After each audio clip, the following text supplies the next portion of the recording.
I want to talk a little bit about the MSL function and what we can do in field medical because of the network that I have. A lot of MSLs may listen to this discussion that you and I are having.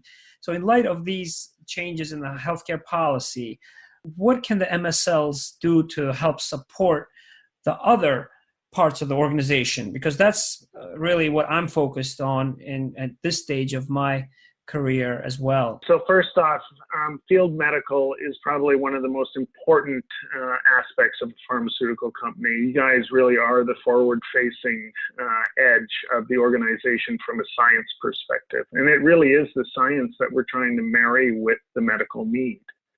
The ability to extract and work with customers and customer knowledge really is your forte. It's a little bit different than what the commercial organizations are asked to do. Having served 4 years at AstraZeneca in the MSL ranks inside the organization, I can tell you what we were able to do was simply fantastic. I specifically worked on drug adherence with the medical group and really trying to formulate the right decisions that we could take forward and then commercialize.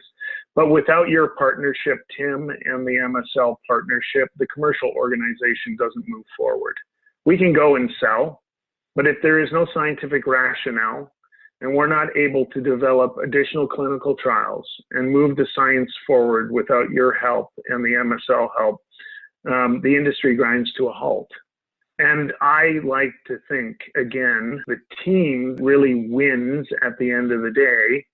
And all of the closely integrated MSL and medical teams that I've worked with from a commercial perspective have always launched great products, had great experiences, and have been able to commercialize products across many boundaries, providing healthcare for the masses. And you guys really are the scientists that drive a lot of it. And I can't say thank you enough for what you guys bring to the table with our customers, because there's a lot of things that we can't talk about on the commercial side.